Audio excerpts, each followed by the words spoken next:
नमस्कार मुलांनो, आज आपण इयत्ता 7वी मधील विज्ञान विषय पाहणार आहोत। एका नवीन प्रकरणाला किंवा एका नवीन लेसनला आज आपण सुरुवात करणार। जे आपल्या लेसनचं नाव आहे नैसर्गिक संसाधनाचे गुणधर्म आहे।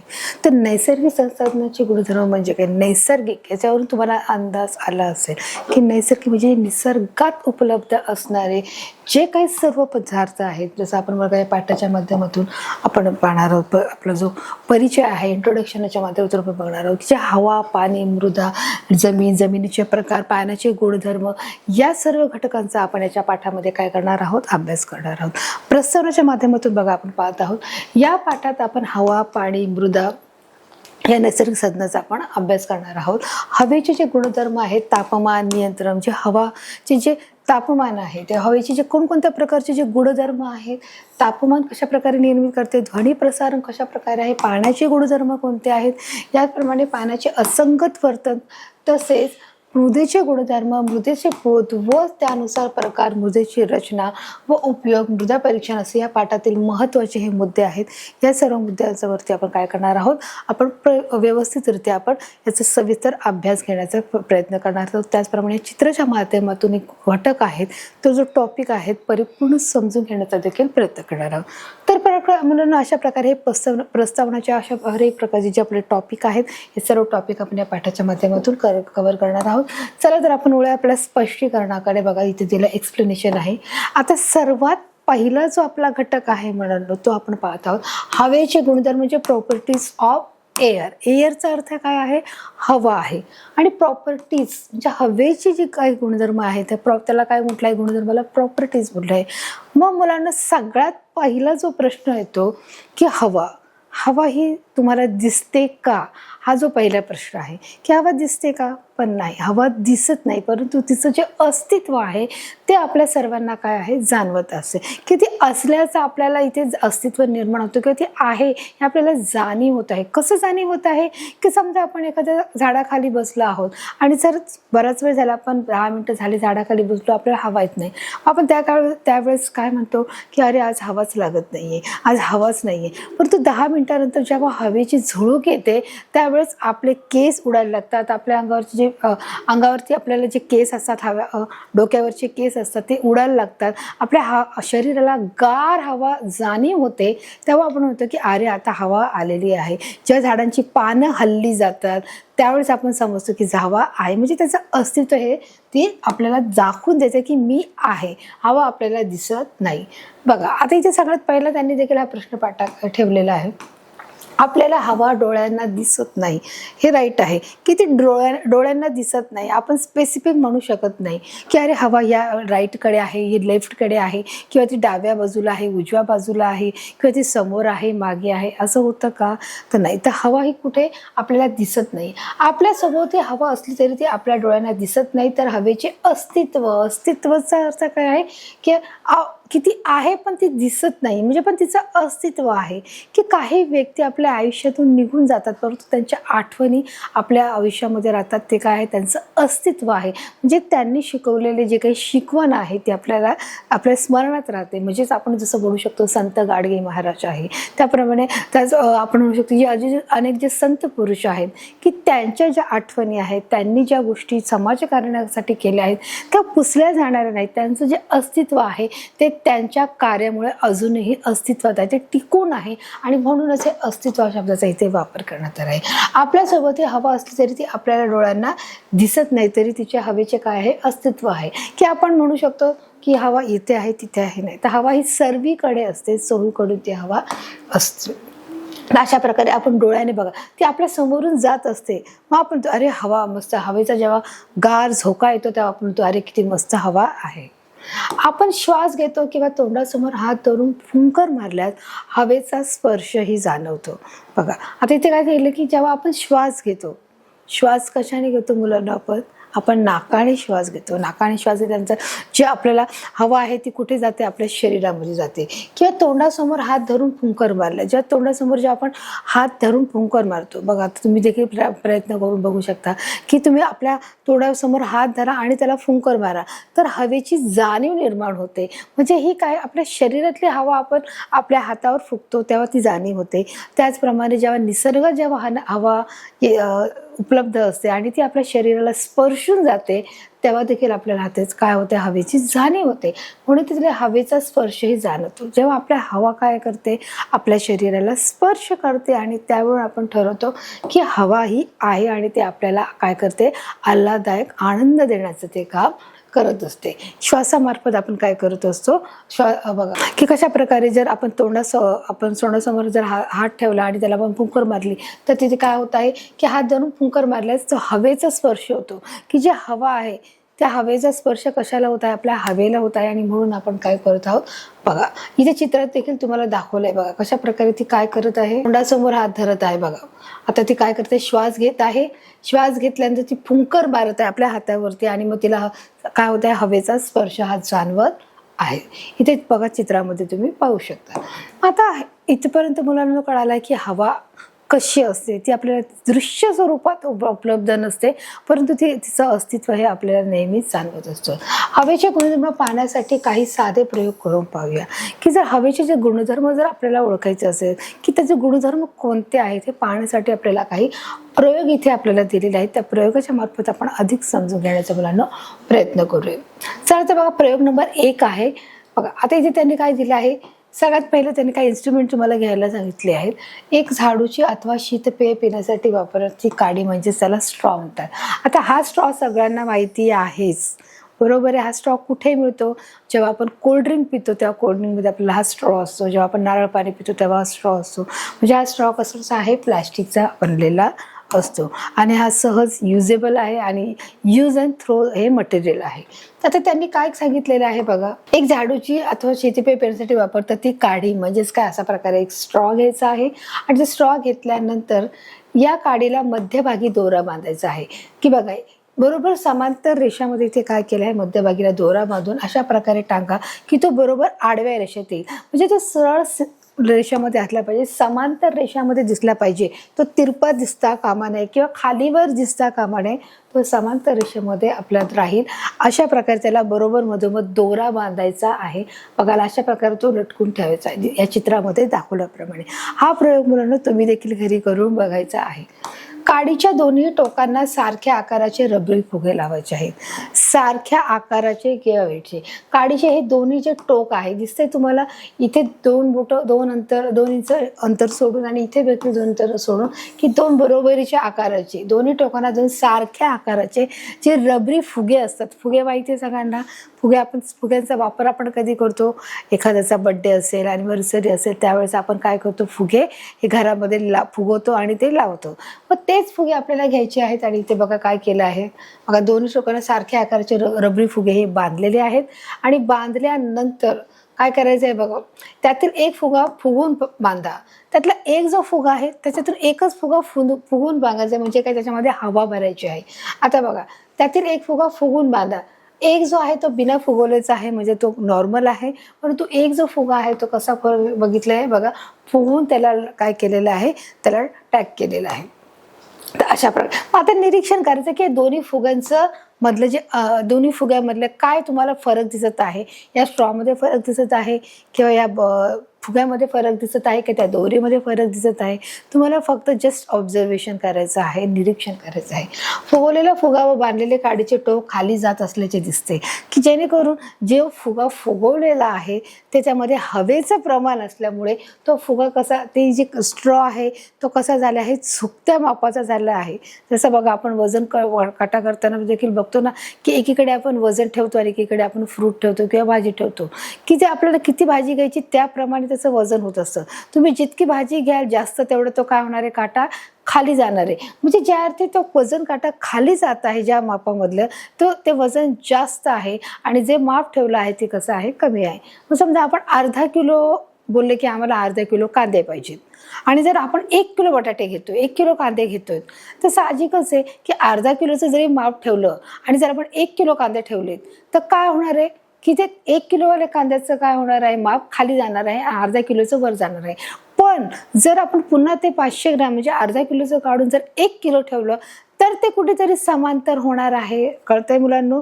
तर अशाच प्रकारे इथे देखील बघा तो काय काय प्रयोग दाखवलेला आहे की फुगवलेल्या फुगा व बांधलेल्या काडीचे जे टोक आहे ते खाली जात असल्याचे दिसत आहे. तर अशा प्रकारे ही जे स्ट्रॉ आहे तो कसा झाला आहे, तिरपा झालेला आहे. इथे पाहू शकता तो स्ट्रॉ कसा आहे, तिरपा झाल्याच्या निदर्शनास मला येत आहे. तर अशा प्रकारे काय आहे की तिथे हवेचं प्रमाण हे जास्त आहे. इथे हवा नसल्यामुळे तो काय झालाय, हवा फुगा आहे तो वरती झाला आहे. त्याच्यावरून मुलांना आपण काय अनुमान काढत आहोत. अनुमान म्हणजे त्याचा निष्कर्ष काय आहे. जसं आपण बोलतो ना की एखाद्या लेसन शिकवल्यावर समरी काय आहे, की याच्यामधून आपण काय शिकलो आहोत, की जे मला काय समजलं आहे. तर हवेला काय असते, वजन असते. हवा काय आहे, हवा ही वजनाने भरलेली आहे. मग हे काय आहे, वजन आहे. फुग्यामध्ये काय आहे, वजन आहे. मग हा आपला काय अनुमान आहे की इथे हवा नसल्यामुळे हा जे टोक आहे ते उचलले गेलं आहे. म्हणजे कसं, हे लाईट वेट झालं आहे, हे हलकं झालेलं आहे. परंतु याच्यामध्ये हवा असल्यामुळे, याच्यामधली जी हवा असल्यामुळे तो जो स्ट्रॉ आहे आणि जो फुगा आहे फुगवलेला तो कसा झाला आहे, झुकत्या मापाचा झालेला आहे. म्हणजे त्याच्यावरून आपल्याला कळतं की हवेला वजन असते. हा जो आपला प्रयोग आहे तो निष्कर्ष बरोबर झाला आहे की त्याचा अनुमान आहे तो आपल्याला इथे व्यवस्थित बघितलेला आहे. आता बघा आपण जे पुढचं आपण पाहणार आहोत. हवा हे वायूचे मिश्रण असल्याने इतर पदार्थाप्रमाणे हवेला सुद्धा वस्तुमान म्हणजे मास व वजन म्हणजे वेट आहे. हवेला काय काय आहे, वस्तुमान आहे आणि वेट आहे म्हणजेच वजन आहे. हे दोन गोष्टी लक्षातच ठेवायचे की गाळलेल्या जागामध्ये देखील हा प्रश्न विचारू शकतो की हवेला कोणत्या दोन गोष्टी असतात, किंवा हवेला वस्तुमान व डॅश डॅश असते, किंवा हवेला वस्तुमान व डॅश डॅश असते, किंवा हवेला सुद्धा डॅश वजन आहे. म्हणजे काय आहे, वस्तुमान देखील आहे आणि वजन आहे. ही गोष्ट लक्षात ठेवायची. हवा कशी आहे, हवे हे वायूचं मिश्रण आहे. मग हवेमध्ये अनेक प्रकारचे जे वायूचं मिश्रण आहे, जे ऑक्सिजन आहे, नायट्रोजन आहे, कार्बन डायऑक्साईड आहे. म्हणजेच हव्यामध्ये काय आहे, सर्व जे मिश्रण आहे ते वायूचं मिश्रण असल्यामुळे ती काय आहे, मिश्रित हवा आहे. आणि त्या पदार्थाप्रमाणेच इतर पदार्थ म्हणजे हर एक जे इतर जे आपले पदार्थ आहेत त्या पदार्थाप्रमाणे हवेला सुद्धा वस्तुमान आणि काय आहे, मास म्हणजे वजन म्हणजे काय, वेट आहे. हे जो इथे आपल्याला सिद्ध झालेलं आहे. चला आता आपण बघा नेक्स्ट पॉईंट पाहणार आहोत. आता इथे काय दिलं आहे, प्रयोग 2 आहे. आता आपला जो पहिला प्रयोग बघितला की जो कशा प्रकारे हवेला वजन असतं का, त्याच्यासाठी आपण रबर आणि स्ट्रॉ घेऊन एक दोरी घेऊन काय केलं आहे, त्याच्याद्वारे जो निष्कर्ष किंवा अनुमान काढलेला आहे की हवेला वजन असते. आता हा जो प्रयोग 2 आहे तो देखील आपण करून पाहणार आहोत आणि त्याच्यातून कोणता निष्कर्ष निघणार आहे बघा पाहणार आहोत. त्याच्यासाठी आपल्याला काय घ्यायचं आहे, एक इन्स्ट्रुमेंट घ्यायचं आहे. आता हे जे आहे तुम्हाला हे माहितीच आहे, हे काय आहे, जी सुई मारण्याची जी इन्स्ट्रुमेंट आहे त्याला काय बोलणार आहोत, सिरीज बोलणार आहोत. सुई नसलेल्या इंजेक्शनची एक सिरीज घ्या की त्याच्यामध्ये सुई नसते. बघा इथे काय केलेलं आहे की इथे होल पॅक बंद आहे आणि याच्या मार्फत आपण काय केली जाते, हवा भरली जाते की जेणेकरून मग ती वरती पार जातो. सुई नसलेली इंजेक्शनची एक सिरीज घ्या. काय आहे की त्याच्यामध्ये सुई नाहीये आणि अशी सुई नसलेली इंजेक्शन एक सिरी घेतली. तिचा दट्ट्या ओढा म्हणजे तिची जी काठी आहे, तो दांडा आहे, तो काय करायचा आहे, ओढायचा आहे. काय करायचं आहे, ओढल्यामुळे तुम्हाला काय निष्कर्ष लक्षात येतोय बघा, निरीक्षण करायचं आहे. जसं आता तुम्ही पहिल्या प्रयोगामध्ये निरीक्षण केलं आहे की त्या निरीक्षणामध्ये तुम्ही बघितलं की काय निरीक्षण तुम्हाला आलं आहे, त्याचप्रमाणे या प्रयोगामध्ये देखील निरीक्षण करायचं आहे. दट्ट्या म्हणजे पिस्टन सहजपणे बाहेर ओढता येते. काय होत आहे की तो सहजपणे बाहेर ओढला जातो की जेव्हा तुम्ही ते सिरीज घेतली आणि त्याचा दट्ट्या ओढला तो काय होत आहे, सहज प्रमाणामध्ये बघा इथे काय होत आहे, बाहेर ओढताना इथे दिसत आहे. बाहेर ओढलेला दट्ट्या हात सोडवल्यावरही तसाच राहतो की जर आपण बाहेर त्याला त्या दांड्याला ओढला आहे, त्याला खेचला आहे, बाहेर काढलेला आहे, तर तो आपण हात न काढता देखील तो पुन्हा आत जात नाही, तो तसा स्थिर राहतो. ते एक प्रकारचा स्टॅच्यू राहतो, तिथे तो परत आत जात नाही. म्हणून त्यांनी सांगितले बाहेर ओढलेला दट्ट्या हा हात सोडल्यावरही, जेव्हा आपण हात काढून घेतो, हात सोडल्यावर तो तसाच राहतो. सिरीजची तोंड घट्ट बंद करून दट्ट्या ओढल्यास जास्त जोर लावावा लागतो. आता जे सिरीजचं जे काय आहे, तोंड आहे, सिरीजचं काय आहे, तोंड आहे. तोंड घट्ट म्हणजे जसं आपण बघा एखाद्या घरातला जो डब्बा आहे, स्टीलचा डब्बा, तो घट्ट पॅक समजा बसला असेल तर तो पटकन निघत नाही. म्हणजे त्याला किती वेळ अथक प्रयत्न करावे लागतात, त्याच्यानंतर तो निघत असतो. त्याचप्रमाणे इथे जे हे जे त्याचं तोंड आहे सिरीचं, ते घट्ट बंद करून दट्ट्या ओढल्यास जास्त जोर लावून, की ते जर जास्त घट्ट बसवला तर काय करावं लागत आहे, ते खोल आपल्याला जो ओढत असताना ती सिरी ते दट्ट्या ओढत असताना आपल्याला जरा जोर लावावा लागेल. पण हे जर लूज असेल तर ते पटकन दट्ट्या ओढला जातो. पण त्याचं जर तोंड घट्ट केलं तर त्याला काय केलं जात आहे, जास्त जोर लावावा लागत आहे. बघा हात काढल्यानंतरही तो तसाच राहत आहे. आता हा जोर लावला आहे बघा, आणि हे बंद केलं, प्रेशर दिलाय त्याला, बंद केलं तर काय लागत आहे, इथे जोर लागत आहे. समजते मुलांना चित्रीकरणाच्या माध्यमातून? आता याच्यात सांगितलं की याच्यातून तुम्हाला काय अनुमान आलेला आहे, काय निष्कर्षास आलंय की हवेमधील वायूची रेणू म्हणजे मॉलिक्युल्स सतत हालचाल करत असतात, की जे हवेमधले जे वायू आहे, जे रेणू अणु आणि रेणू आहेत, हवेमधले जे वायूचं जे मिश्रण आहे त्याच्यामध्ये काय आहे, रेणू आणि अणु आहेत. हे रेणू आणि मॉड्युलस म्हणजे सतत हालचाल करत असतात, त्यांची हालचाली सतत होत असते. ते काय आहेत की ते नेहमी हालचाल करत असतात. म्हणजे रिकाम्या डब्यातही हवा असते, की जेव्हा आपण रिकामा डबा आहे त्या डब्यामध्ये सुद्धा काय आहे, हवा आहे. म्हणजे हवेचे जे मिश्रण जे वायू आहे ते अणु आणि रेणू देखील त्या डब्यामध्ये असतात, की हर एक ज्या मोकळ्या भांड्यामध्ये रिकाम्या डब्यातही हवा असते. त्याप्रमाणे ही जी मोकळी सिरिंज आहे, हे इंजेक्शन आहे, त्याच्यामध्ये सुई नसली ते इंजेक्शन आहे, त्याच्यामध्ये देखील काय आहे, हवेचे किंवा वायूचे रेणू आहेत, म्हणजेच काय आहे, मॉड्युलस ही सतत काय असते, हालचाल करत असते. मग अशा प्रकारचे आपल्या डोळ्यांना सहज न दिसणारे हे कोण आहेत, अणु आणि रेणू असतात. आणि त्याच्यामुळे बघा ते सूक्ष्मदर्शक असतात की आपल्या उघड्या डोळ्याने दिसू शकत नाही. त्याच्यासाठी एक वेगळ्या प्रकारची ग्लासच्या मार्फत किंवा एखाद्या विशिष्ट चष्म्याची आपल्याला इथे गरज असते ते पाहण्यासाठी. ज्याप्रमाणे बघा एखादी खिडकीची तिरप आपल्या खिडकीतून बाहेर, खिडकीतून आतमध्ये येत असते, किंवा एखाद्या घराचं छप्पर जर तुटलेलं असेल तर ते उन्हाचं जी तिरीप जेव्हा घरात येते तेव्हा आपण पाहू शकतो की कितीतरी असंख्य जे अणुरेणू आहेत त्या प्रकाशामध्ये आपल्याला दिसत असतात, आणि ते सतत गोल गोल गोल गोल फिरत असतात. म्हणजे ते कसे असतात, वायूचे रेणू हे सतत हालचाल करतात, ते आपल्याला सतत हालचाल करतात, म्हणजे ते अध्यांतरित फ्लोट झालेले असतात, बरोबर आहे. ते हलके असतात त्याच्यामुळे ते फ्लोट असतात, आणि त्याच्यामुळे ते सतत आपल्याला तिथे हालचाल करताना तिथे दिसत असते. आणि म्हणून यांनी सांगितलंय हवेमधील वायूचे जे रेणू आहेत, जे मॉड्युलस, सतत आपल्याला काय करतायत, हालचाल करताना दिसत आहेत. हे रेणू जेव्हा एखाद्या वस्तूवर आदळतात तेव्हा त्या वस्तूवर ते दाब निर्माण करतात, आणि हे जे रेणू आहे ते एखाद्या वस्तूवर जेव्हा आदळतात त्यावेळेस ते दाब निर्माण करायचा प्रयत्न करतात. जसं आपण बघा इथे दाबून धरले असतं, त्या वस्तूवर काय करतात, दाब निर्माण करतात. त्या वस्तूवर ते दाब निर्माण करतात. कोणत्या गोष्टीवर, की जी वस्तू असेल त्या वस्तूवर ते काय करत आहेत, दाब निर्माण करण्याचं देखील इथे काम करत आहेत. कोण करत आहे, जे रेणू आहेत. समजते मुलांना? मग रेणू अजून काय होत आहेत, अधिक ते हालचाल करायचा प्रयत्न करत आहेत. हवेच्या दाबालाच वातावरणाचा दाब म्हणजे ऑस्मॉस्फिअर्स प्रेशर्स असे म्हटले जाते. म्हणजे जो हवेचा जो दाब आहे त्या दाबाच्या वातावरणाचा जो दाब त्याला आपण काय म्हणणार आहोत, बघा ऑस्मॉस्फिअर्स असे म्हणणार आहोत. म्हणजे अशा प्रकारे वातावरणाचा हा काय होत आहे, दाब होत आहे. आता प्रयोग जो आपला आहे तो तिसरा आहे. तो तिसरा प्रयोग आहे तो कोणता आपण बघा पाहणार आहोत. इथे बघा, इथे काय दिलं आहे, सिरीजचे छिद्र बंद करून दट्टा खेचल्या सिरीज मधील हवेला जास्त जागा मिळते. आता बघा इथे त्यांनी काय दिले, परत प्रयोग आपला तिसरा आहे. इथे पाहू शकता आपलं जे इन्स्ट्रुमेंट आहे, जे प्रयोग 2चं आहे तेच इथे घेतलेलं आहे. आणि बघा इथे त्यांनी काय सांगितलंय, सिरीजचं छिद्र बंद करून दट्ट्या खेचल्यावर.